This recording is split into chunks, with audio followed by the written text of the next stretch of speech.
Color of Authority, Chapter 36. We need to talk.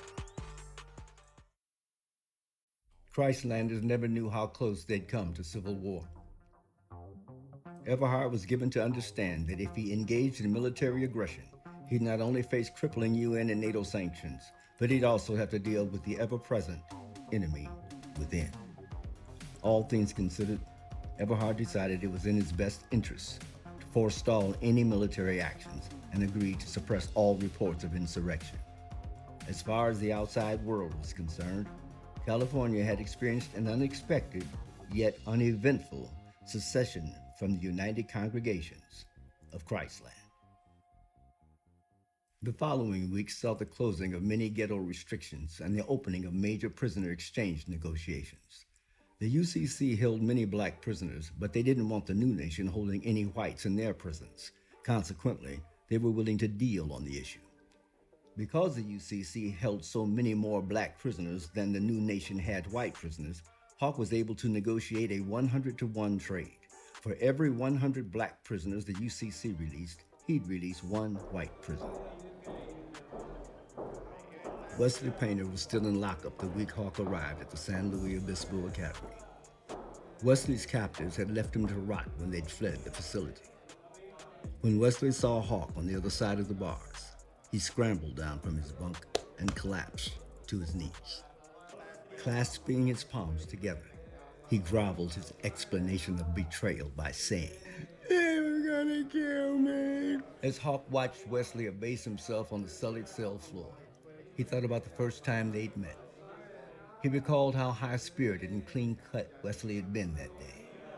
After a moment, Hawk turned around.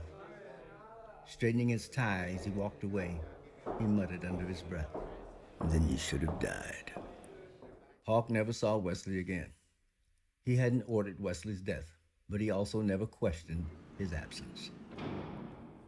The new nation established its capital in Oakland after renaming it New Akebulan. Thereafter, California life continued much as before, the main difference being that citizens could now go about their business without fear of molestation by their government.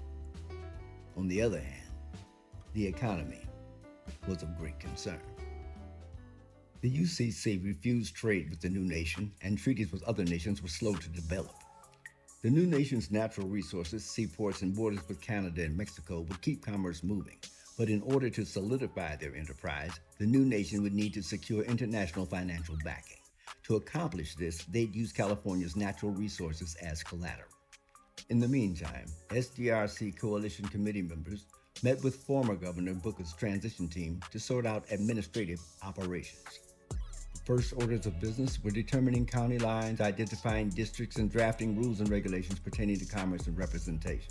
In addition, proposals were drafted to Central American governments, proffering immediate and future economic development and educational funding in exchange for the Central American governments repatriating their citizens.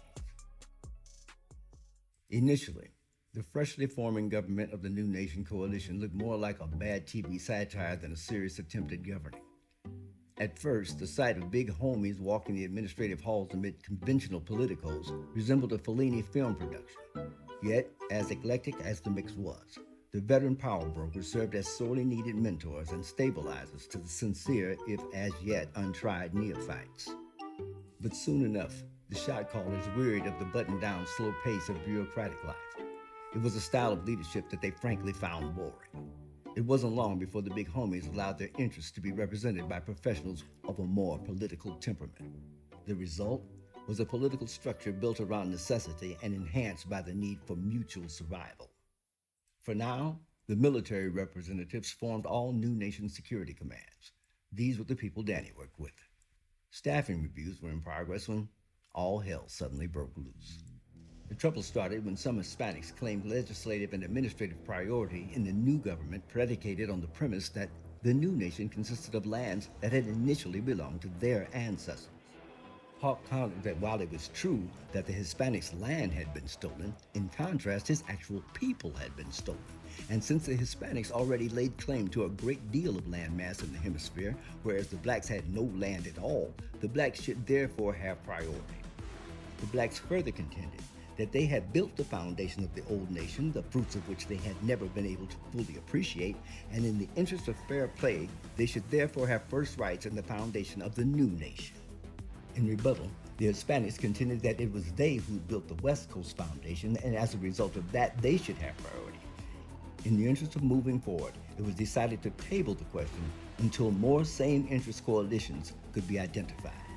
But everybody agreed that they had to settle the question of how best to exchange the prisoners who still remained in UCC territory. Further talks were underway to have key cities that were located in UCC territories recognized as SDRC dependencies. They'd negotiate to free prisoners in those cities first on the chance that Everhart balked at protectorate status for those cities like Atlanta. Hawk was positing prisoner exchange logistics when he got an urgent text. All it said was, "We need to talk."